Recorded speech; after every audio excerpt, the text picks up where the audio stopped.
all of us here in the room. At this point, I'd like to ask the faculty who are here to stand up.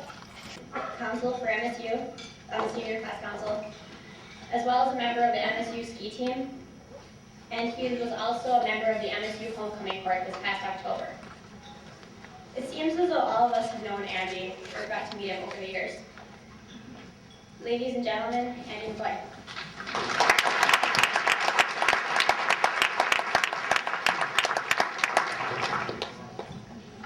Thank you, Keegan.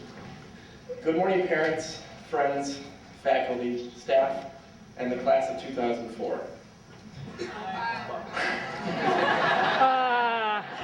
I understand that there are high expectations for this speech. Well, maybe that was just my mom, but still I'm going to try to do my best, and I hope that you appreciate both depth and brevity. I've very frequently in recent days heard much talk about this being the biggest graduating class ever in the history of Lyman Briggs. So it truly is an honor to be asked by you to speak to you on this great and celebratory day.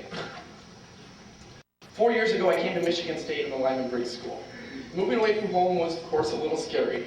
And as an out-of-state student, when I asked everyone where they were from and simply got the hand, it took me a while to understand. Finally, I figured out how I could reply.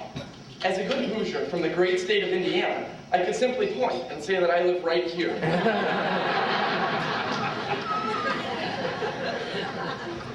After the fun of moving in and meeting all the new neighbors and, of course, the perfect stranger who lived within 10 feet of us for the next year, we all headed over to the stadium for the huge pep rally, trying to figure out what words everyone was singing and why they were clapping, and how they knew exactly what to do was really a challenge for me being so new to Michigan State. But now those words and that song will never leave my head. Classes soon started and we found ourselves thrust into what we'd really come to Michigan State for, our education. And Briggs, we were quick to find out, was not going to be a typical education. From biology with Dr. Ebert May, to calculus with Hani, chemistry with Bevsek or Spies, to the fun we had in 133. We soon found in our LBS classes hard, fun work and an entirely new way of learning. Science became exciting in fantastically new ways. We were designing our own research projects in small groups that were completed by going out into the Sanford woodlot and, say, counting squirrels. How cool is that? Science suddenly didn't mean that we had to do exactly what the teacher said. We could actually do our own thing, create our own project on something that we were interested in. Of course, we eventually took classes in the general university, and some were fun, the others, well, they were classes. But I always looked forward to my next Briggs class, whatever it might be. I knew that no matter what the subject, I knew that I would be pushed and provoked and challenged like in no other course. In the 1600s, many scientists were persecuted viciously for their findings and their beliefs in the scientific process. It was a period known as the Inquisition. One of the hottest issues of the day was the Copernican theory that talked about how the sun didn't travel around the earth, but instead that the earth revolved around the sun. This, of course, was against everything that the church believed and the church taught. A man named Galileo worked at this time to prove Copernican theory correct by inventing and then using the telescope. Galileo once said, "You cannot teach a man anything. You can only help him to find it within himself." While Galileo may have been referring to instructing the members of the Inquisition court on their faulty views of planetary motion, his words are just as prophetic in our experiences here in Lyman Briggs School. The faculty of the Lyman Briggs School have demanded and received much out of us, their students. You cannot teach a man anything. You can only help him find it within himself. This quote, however, makes me ponder how much of what we students have brought to the academy of this university, and how much of it was inside of us when we arrived here. Perhaps we simply needed professorial guidance to help us find it within ourselves. I believe, however, that it is more than professors merely pulling out pre-existing notions from within us students. Long after we've forgotten the steps of the Krebs cycle, forgotten exactly how to evaluate an integral, how to run a gel, or calculate force, or draw the structure of benzene, something will remain. In our years here, we've learned facts and we've memorized tables. But what we've really learned is in fact, how to learn. We've learned how to think, how to analyze, how to decide, how to discover, and how to create. We now understand that learning is a process that takes place inside as well as outside the classroom, with and without textbooks, and even without formal instruction. We should and we do embrace our learning opportunities for the potential that they hold. I look around here today and I see that the future scientists and leaders of this state, of this nation, and of this world. And the statement does not trouble me, for I knew you when. I knew you when you moved into Holmes Hall and ate cereal for 3 meals a day just because you could. I knew you when you hated going down to the laundry room and waiting for the laundry to finish and the timers would never tell the right time. I knew you when we studied together or ordered pizza or Jimmy John's at 2 in the morning. I knew you when we attended football games or basketball games and waved at each other in the crowd. I knew you when we all lived so close together that our density is only rivaled by that of a prison.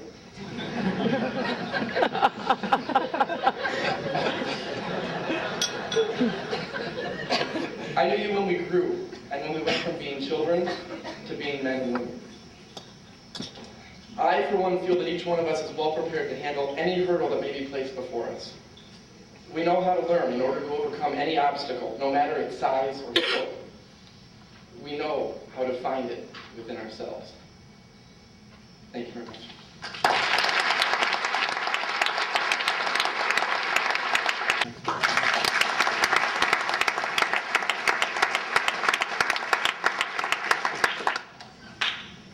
This is really pretty amazing, I have to say. For a physicist used to lecturing to rooms where all people are sitting there, more or less having to listen, to look around here and see all these people looking at me and actually awake.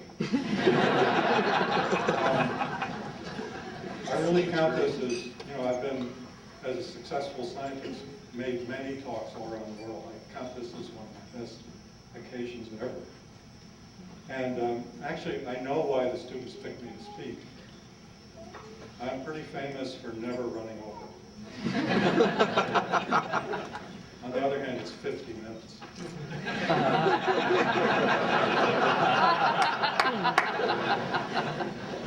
So there is a problem, with lectures. A lot of Lyman Briggs professors are starting to go away from it. It's a kind of well-known fact. Everybody says lectures no longer any good. We have to find a better way. And the reason is that students supposedly have an attention span of 12 minutes.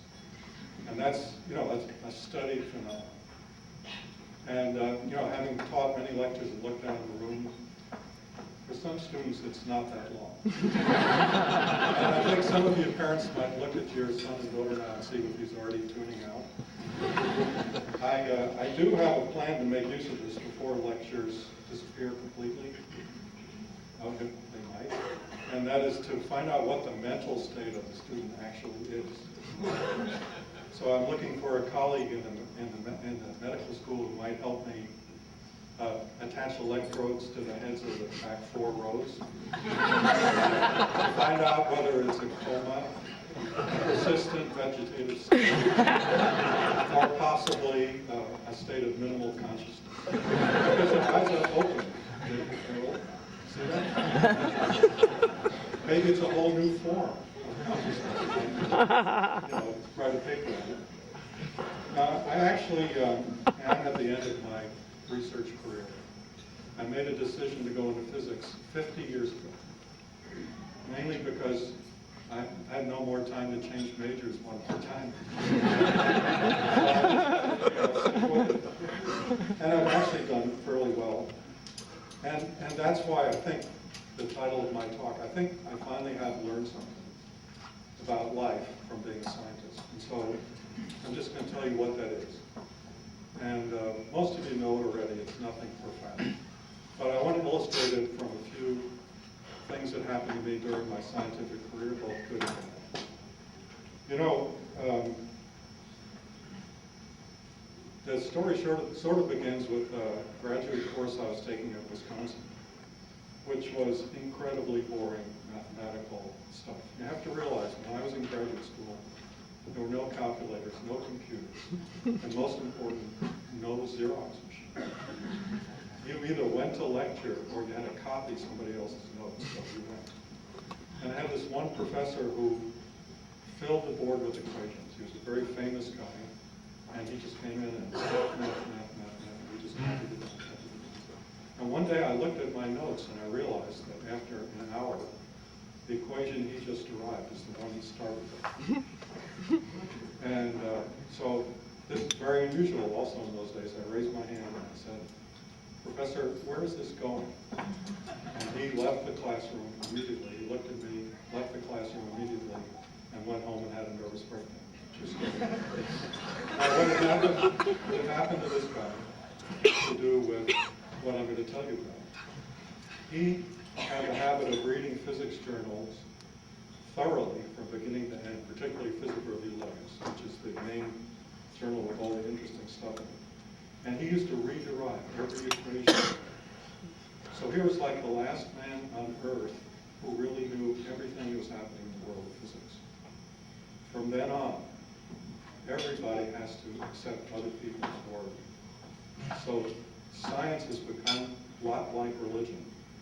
When a great person tells you something, you write it down. Say, he must be right, because you can't possibly check it. And this is a great problem for all of us, and that's what I want to talk about. And I'm only going to mention two things that happened in my career to illustrate it. I hate to do this, but it fits in so well. Einstein's discoveries were 100 years ago. And those great discoveries consisted of him questioning and being skeptical. And in this autobiography, you'll find that that's the hallmark of his career, questioning and being skeptical. And that's what I'm proposing that you all should do. So Einstein, for example, at a time 100 years ago, when all the brilliant scientists were working on what's the ether like, he came along and he said, there is no ether and I can prove it. And he was completely alone. There was nobody else except the people he talked to who had any idea of this. It was amazing. So when I mention some of the things I did in trying to draw parallels, I'm really not comparing myself to Einstein. But that element is there. It's there in all of us, questioning. So my very first experiment that I ever did consisted of measuring how much a neutron spins on its own axis. And I did it with a famous visiting professor. And at the end of the first run, and you guys remember in my lab, the first thing you do is you check your apparatus by measuring something that's known. We measured something that's known. It was known to be 0.43. And we measured and we got 0.43. And the famous professor I was working with was happy. He said, oh, apparatus works, let's go on. And I said, wait a minute, it could be negative. And he said, no, everybody else got positive. He said to me, you go check it. So I went out there, and this is where you guys probably had my class come laugh. It takes 4 right-hand rules to do it. Remember that? 4 of them, because it's not time for physics lesson. I went through these, and I got minus, and I went and told the guy, I said, it's minus.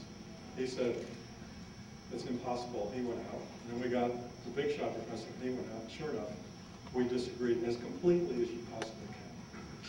And it turns out that what had happened was like trucks following each other off a cliff.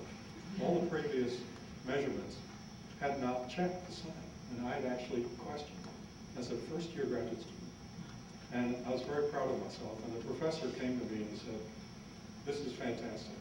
You have to write this paper. So I had to write my first paper, and at the end of the paper, I wrote a sentence that said, the polarization goes along at plus 0.43, and then suddenly goes negative.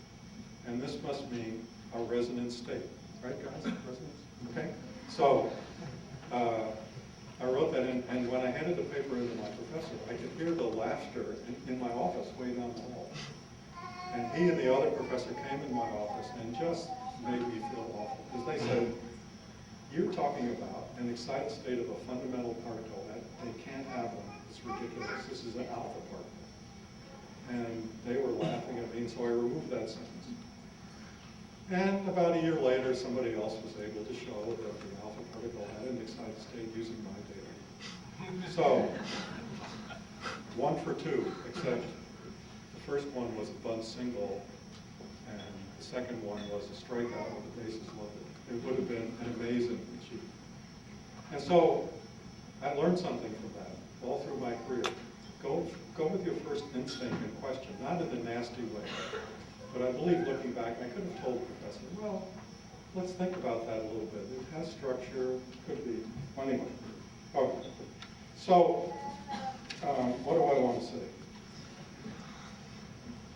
I want to tell you that you should be questioning, but not in a negative way. And you should use your first instincts. So I had a few more examples of that, but I won't give it to you.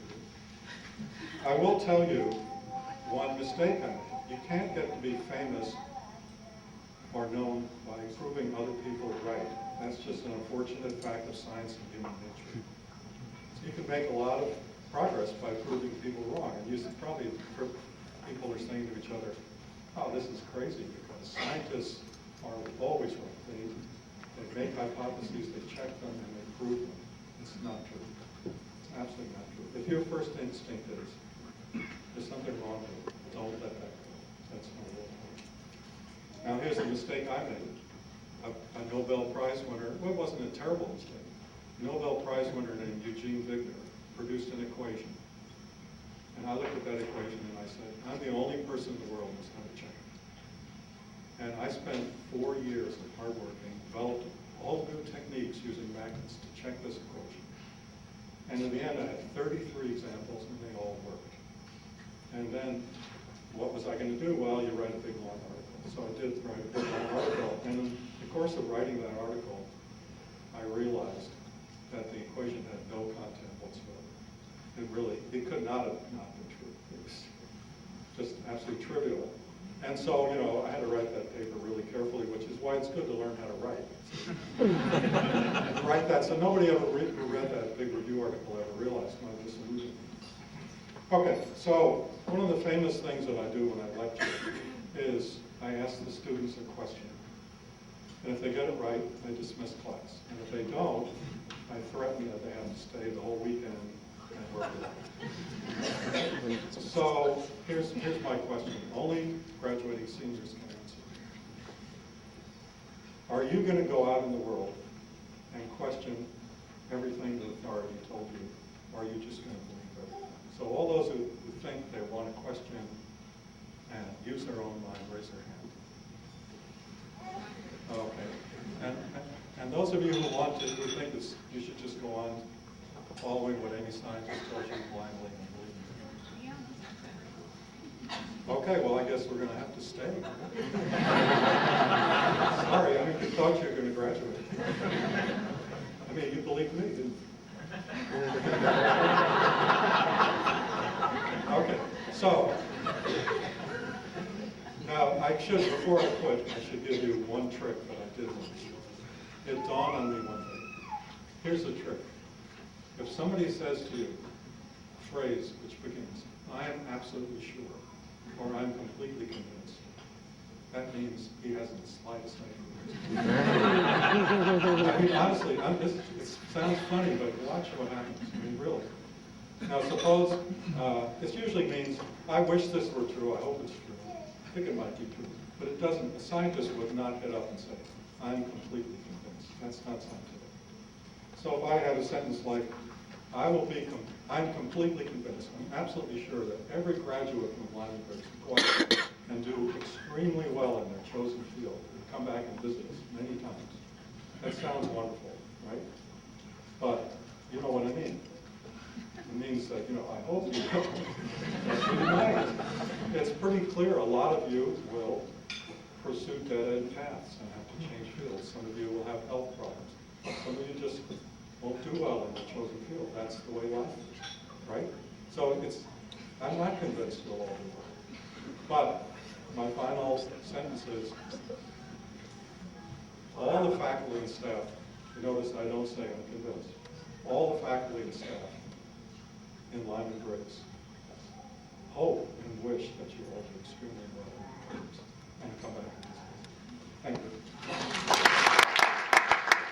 It's been my privilege to be a professor in Briggs for all these years.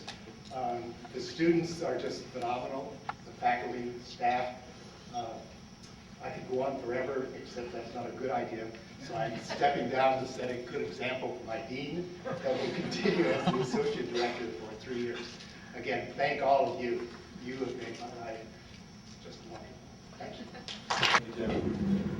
There are 3 major awards that the Lyman Briggs Award Committee gives out each year to graduating seniors. These awards focus on different aspects of what students contribute to Lyman Briggs and areas in which they are outstanding. The first award tonight, will be the Academic Excellence Award.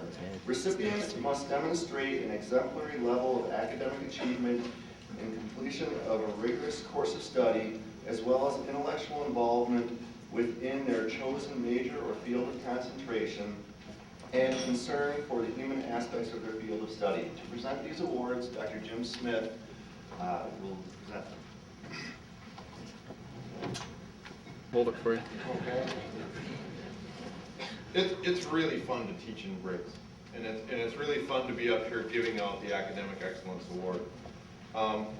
So many of you exemplify what we mean by academic excellence. It's really difficult to find just one person, but every once in a while, somebody rises up there and says, you know, this person has just been excellent all the way through, completely outstanding, just top notch.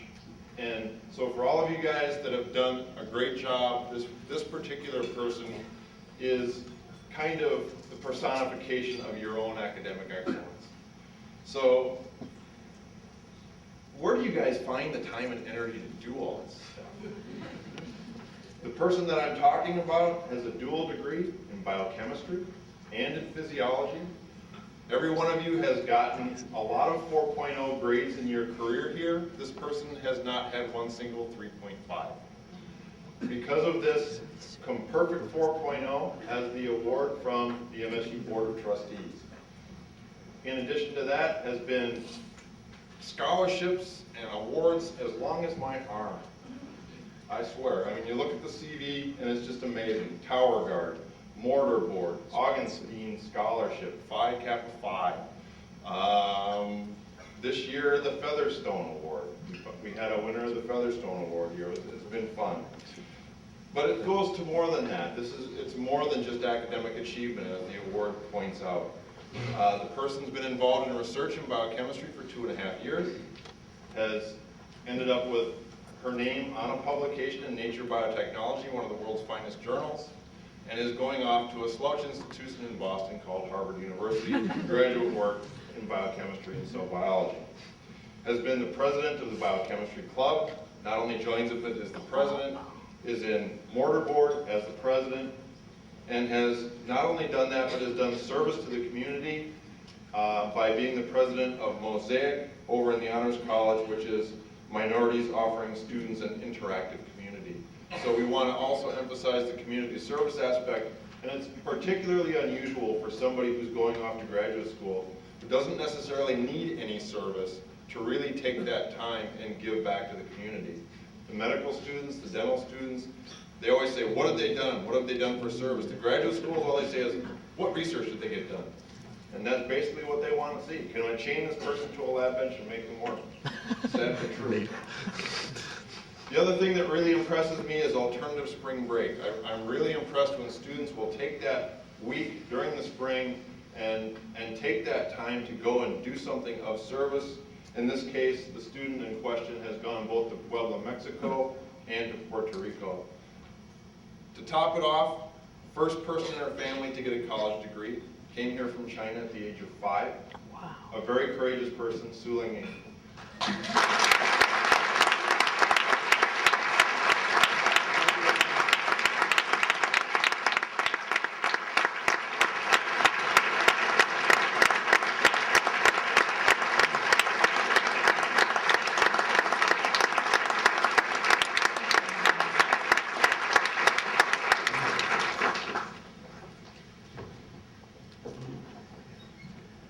There's a second recipient of this award who could not be here this morning because of other activities. This is Buma Muthan, and she is an outstanding student who also completed her course of study here with a 4.0 GPA, and we will present her with a certificate later on. The second award we are going to present this morning is the F.B. Dutton Award, named for the first dean of Lyman Briggs College. Recipients of this award exemplify the ideals of the program. They contribute significantly to improving the quality of science education by showing active leadership and participation in the LBS community. As well, they maintain a very high level of academic achievement. To present these two awards, we have Dr. Rob Pennick and Dr. Alice Dreger, who will present.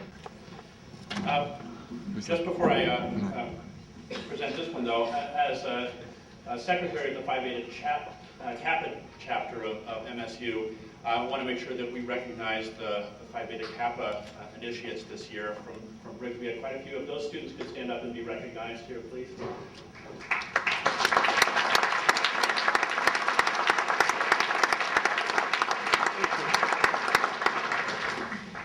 So I'm pleased to introduce a student who really just personifies the best of both worlds. Briggs really is a place that is a combination of science and humanities, and this is a student who has just done that through and through. The student also has a double major, Briggs Biochemistry and Philosophy.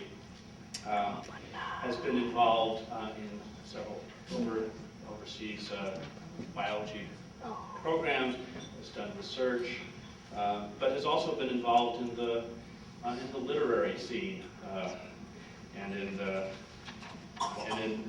writing. The Red Cedar Review as an associate editor, fiction editor for that, and again just a whole list of both academic and extracurricular activities, including as a representative for students and the Associated Students of Michigan State University, including being a member of academic council on that. And I just remember one particular time when I was a substitute member on that committee, which is the main academic governance committee, where this student actually stood up and asked a question that really stopped me for a moment, and debate got going.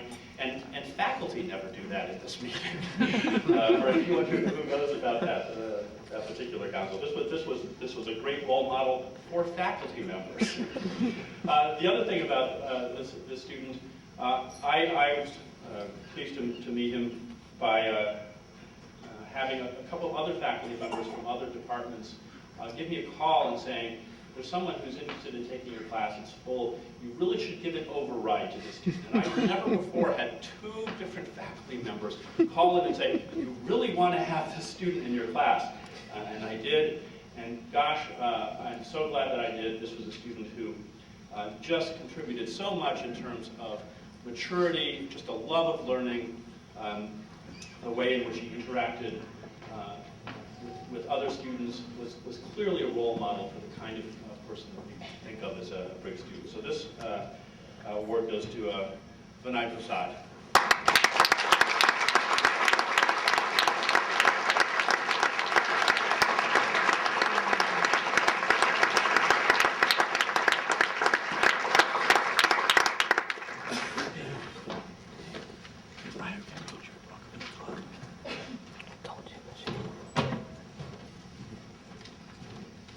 One of the things that Briggs really stands for, as I think you've been picking up on, is questioning the status quo and making sure that people in the world are doing okay, using our energies and our talents to go out and help other people. And I've learned that there are sort of three kinds of people in the world, and happily we don't have too many of the first kind in Briggs, which are people who don't even know that there are problems in the world, who are too involved in their own things to see beyond themselves. The second is the kind of person who sees it but feels sort of overwhelmed and defeated. And I think the third kind is what we have a lot in Briggs, and in this sense I want to reiterate something said earlier, which is the person I'm about to give this to in some ways personifies what many of you have done, which is to really figure out what's wrong in the world and figure out how to help fix it. So this student is graduating with a degree in physiology, with a cumulative GPA of 3.91 and a science GPA of 3.94.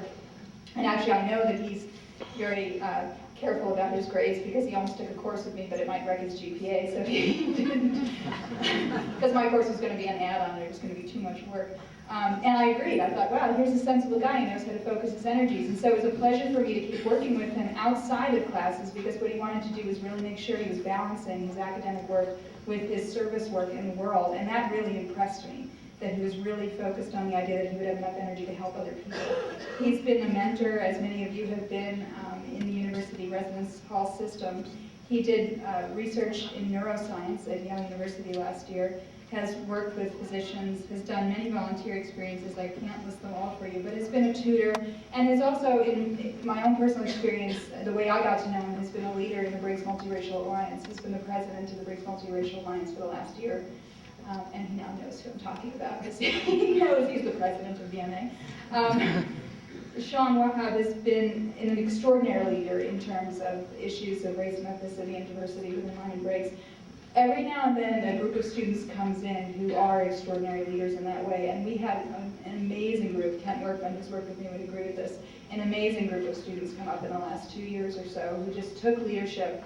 About half of them white, the other half students from underrepresented minority backgrounds, who felt that it was time to really address the questions of the ways people from different cultural backgrounds were feeling within Lyman Briggs, recognizing as well not simply race and ethnicity, but also issues of urban life and of life in rural areas. Sean has been an amazing leader in that way. He came and saw that there were uncomfortable issues for a lot of people in terms of diversity, and helped join with other students and really worked with them as a team, led as somebody who was working within that team to really do something about that and to really take on the good energies of the faculty and staff with regard to issues of race and ethnicity. And I think what I've appreciated about Sean is that he's done it with a sense of humility. Not somebody who's come in and grandstanded, not somebody who's come in and made big speeches, but really, along with Rome Meeks, who will be graduating next semester, somebody who came in and really, with grace and with fortitude, has really worked on this. So before I start crying, which I always do at graduation, I'd like to give this award to Sean Wahab.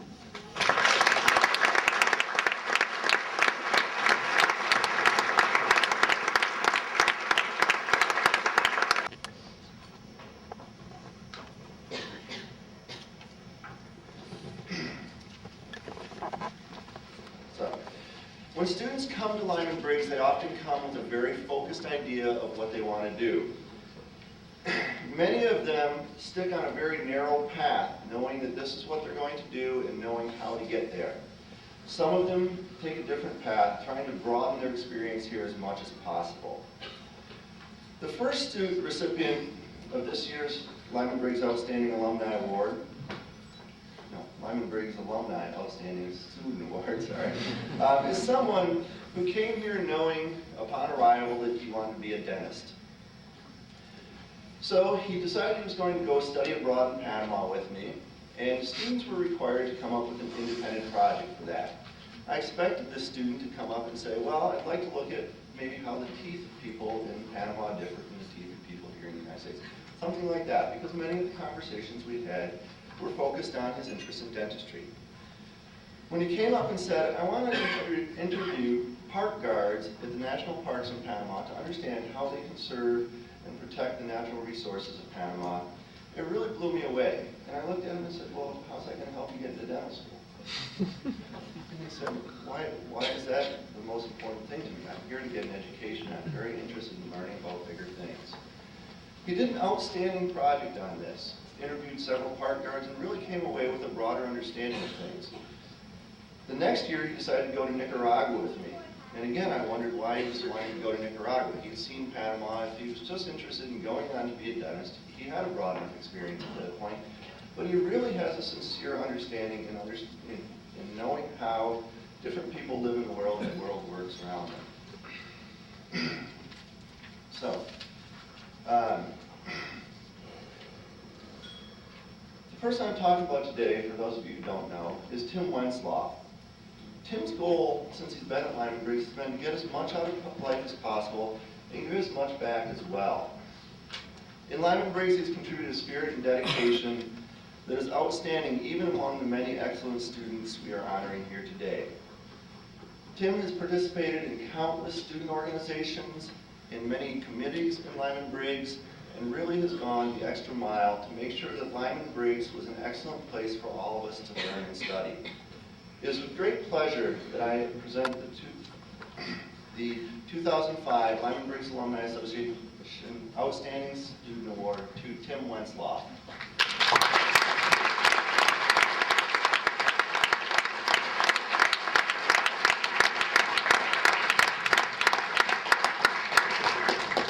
To present the second Lyman Briggs Alumni Association Outstanding Student Award, I present Kent Workman.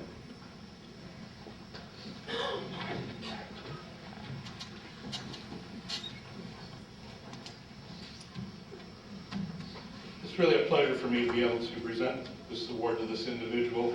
We've seen several of the wonderful Briggs graduates up here already.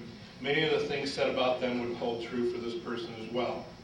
Their resume is long in service to the Briggs community, in service to the Holmes Hall community, in service to the MSU community, and in service beyond the community in the larger U.S. This person is clearly an excellent representative of what Lyman Briggs is all about. But I'm not going to just read their resume. I thought I'd give some comments and some quotes of things faculty and staff have said about this individual. I am deeply impressed by their intelligence, their sense of social responsibility, their dedication to learning, and their commitment to promoting the value of human diversity. Eminently reliable, self-disciplined, professional, intelligent, able to see the big picture in people's lives. An excellent leader, accomplishing a great many things for Lyman Briggs and all of our students. A strong and clearly committed to diversity person. Took the leadership in organizing our group to begin, develop, and complete critical projects. The sort of person who joins an organization because they believe in its mission, and then really does what it takes to be a pillar member of that organization. Does not join groups and do things just for resume items. It is my personal pleasure and privilege to present Jamie Murphy with the second Lyman Briggs Alumni Outstanding Student Award.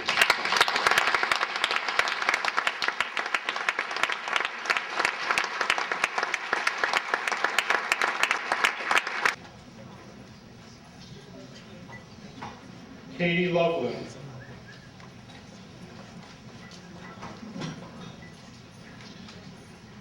Andrew Liu. Andrew McCoy.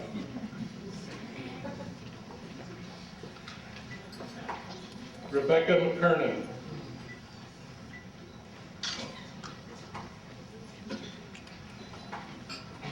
Nick Meter.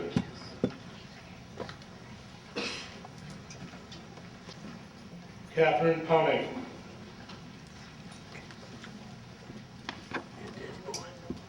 Vinay Prashad.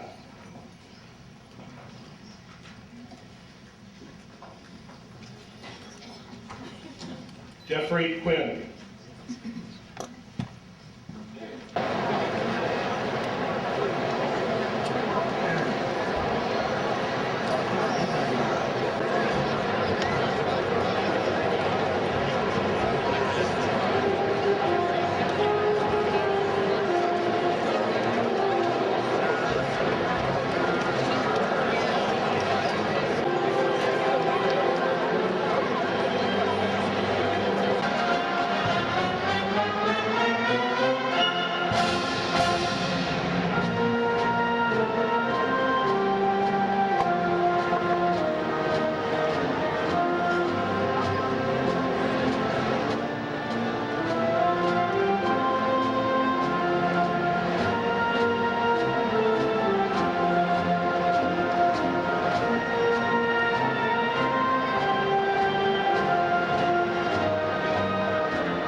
UMA was nominated by Dr. Thomas Adams, Professor and Associate Chairperson for Undergraduate Education in the Department of Physiology, and she won a competition for the speaker judged by our Dean's Student Advisory Committee.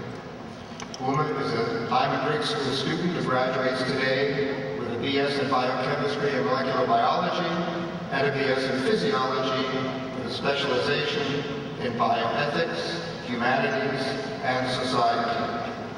UMA has been actively involved in research throughout her career at MSU, starting in Dr. Zachary Burton's lab as a freshman, helping to unravel the mechanisms of hepatitis delta antigen and its role in increasing the rate of RNA elongation.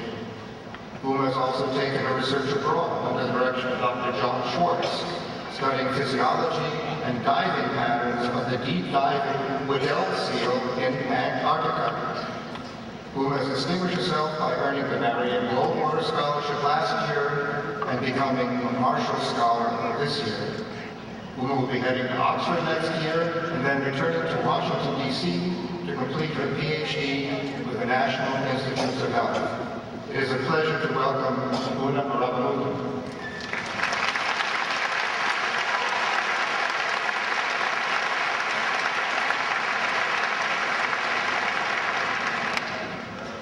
So the first thing that came to my head when I walked onto campus freshman year is how much bigger MSU was than my high school. Yet, instead of being intimidated by the size, I was just really excited about the possibilities that awaited me. And really, I think that was true of all of us. We came into college with wide eyes and youthful optimism. And it's no wonder, because for a long time, we were told that college would mark the best years of our lives. Now, we're told the reason we had so much fun in college, and we did have a lot of fun in college, is because we were granted the privilege of autonomy without being burdened by responsibility. Sure, we had bills to pay and jobs to help us pay them, and tests and assignments and deadlines, but that's nothing, we're told, like what we're about to face now. So, what are we about to face now? Nobody calls our transition into the real world the best years of our lives. Instead, they say that we are entering adulthood, joining the workforce, relegating ourselves to being grounded by the daily grind. So, what's the line between college bliss and real-life boredom? College merriment and real-life monotony? What happens to us when we graduate? We're science majors. Some say we're masochistic, and we say we're motivated. We worked really hard during our time at MSU, and all of us have a lot to show for it. But instead of being excited about our future, so many of us are really scared. This phenomenon became glaringly obvious when I was eating lunch with a couple of friends around the time of decision deadlines. One of us had already made his decision about med school, had received a great financial aid package, but felt that now that his decision was made, all the mystique that comes with uncertainty had given way to the black and white of a predetermined future. He moped in one corner. Another one of us had decided to postpone application to graduate school for a year to get some research experience and just to take a break from it all. Originally, she welcomed the idea of some time off, but now, as graduation was approaching, she told us that she felt we were leaving her behind. She moped in another corner. Finally, friend number 3 had just accepted a job at Pfizer, and he had always been excited about never having to do homework or take another test or write another lab report ever again. And I guess the salary helped a lot too. But on that day, he, I guess, was disappointed yet again that he didn't have the chance to live the carefree days of the school student that we did. When are we going to get over ourselves? In a year where a force of nature has claimed over 150,000 lives in East Asia, and in a year where the sons and daughters of this country have gone to a divisive war, what are we so scared of? We who have received a stellar education at a great institution, and we who will now matriculate to the best programs, locations, and places all over the world. Why are we being told to brace ourselves for difficult, real existences when so many of us have it so much harder than we ever will? Now, I know this might be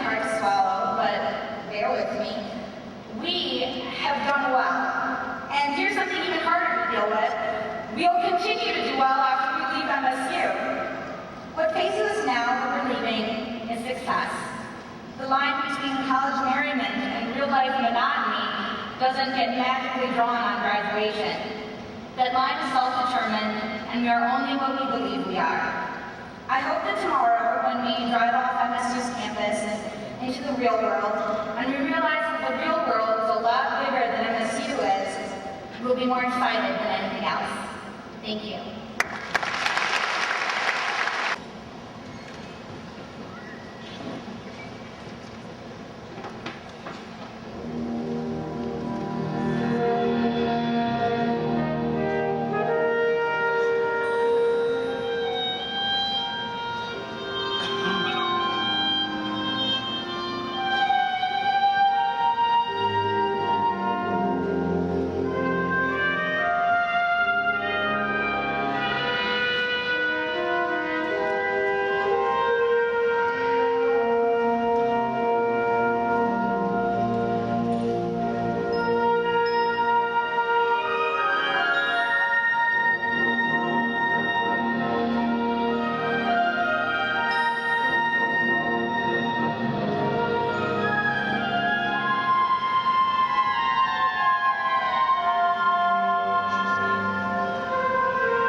Andy McCoy, Uma Ramamutu, and the 2005 Featherstone Prize recipient, Ms. Suli Newton.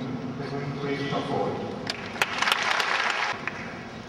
I'd like to introduce next Associate Dean Doug Eastron, who will recognize recipients of international, national, and university. Your honors reflect credit to you, the winners, but also to your families, your departments, the College of Natural Science and Michigan State University. As your name is called, please stand and remain standing until all award winners in this category have been introduced. And I would ask that you hold your applause until we finish. The Marshall Scholarship was awarded to Uma Aravamuthan, who's a Lyman Briggs Biochemistry and Lyman Briggs Physiology major. National Science Foundation Graduate Fellowship goes to Jeffrey Gore, Chemical Physics major, and Andrew Jones, a Physics major. The Goldwater Scholarship goes to Uma Aravamuthan. The Foundation for the Defense of Democracy's Fellowship is presented to Andrew McCoy, a Lyman Briggs Biochemistry major. And the Honor Society of Phi Kappa Phi Fellowship goes to the MSU Outstanding Senior Awards. Uma Aravamuthan, LBS Biochemistry and Physiology. Jason Domina, LBS Microbiology. Karen Gustafson, Physiology.